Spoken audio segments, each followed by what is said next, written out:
Welcome back to Hardball. We're back with the 39th President of the United States, Jimmy Carter. His new book is called Palestine, Peace, Not Apartheid.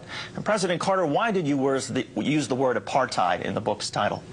Well, let's look at the entire title, if you don't mind. The first word is Palestine, which involves the land that belongs to the Palestinians, not the Israelis.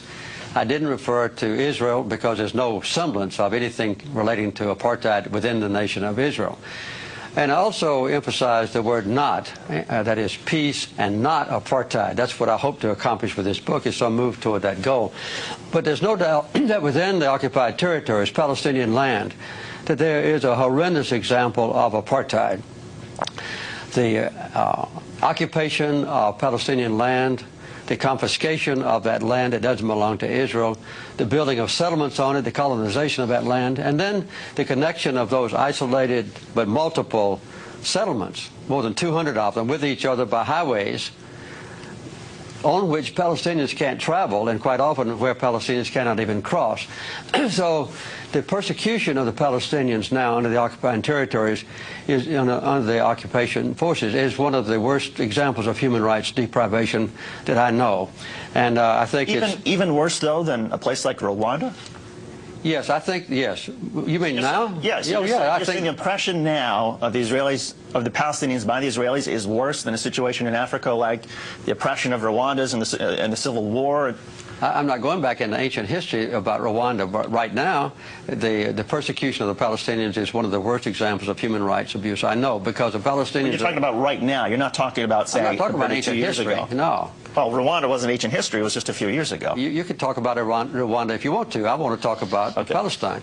What is being done to the Palestinians now is horrendous in their own territory by the occupying powers, which is Israel. They've taken away all the basic human rights of the Palestinians, as was done in South Africa against the blacks. And I make it very plain in this book that the apartheid is not based on racism, as it was in South Africa, but it's based on the desire of a minority of Israelis to acquire land that belongs to the Palestinians and to retain that land, and then to exclude the Palestinians from their own property and subjugate them so that they can't arouse and demonstrate their disapproval of being robbed of their own property. That's what's happening in the West Bank. And the people in this country, in America, never know about this. They never discuss this. There's no debate about it. There's no criticism of Israel in this country. And in Israel, there is an intense debate about the issues in this book.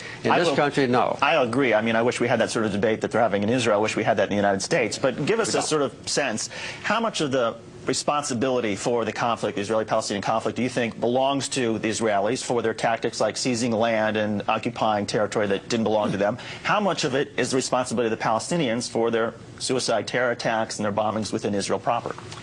Well, as a matter of fact, the basic cause of the conflict is a sustained occupation of other people's land by the Israelis.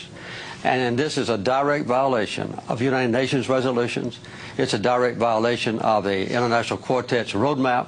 It's a direct violation of the commitments that leaders of Israel have made in the past at Camp David when I was president and in Oslo, promising that Israel would withdraw from occupied territories. They have failed to do so.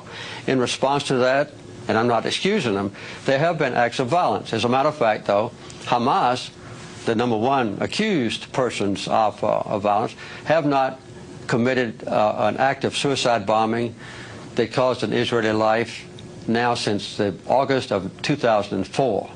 And I hope that they won't do that anymore. Other participants of the Palestinian society, smaller ones, have committed some atrocities. But the loss of life in the entire occupied territories has been horrendous and has been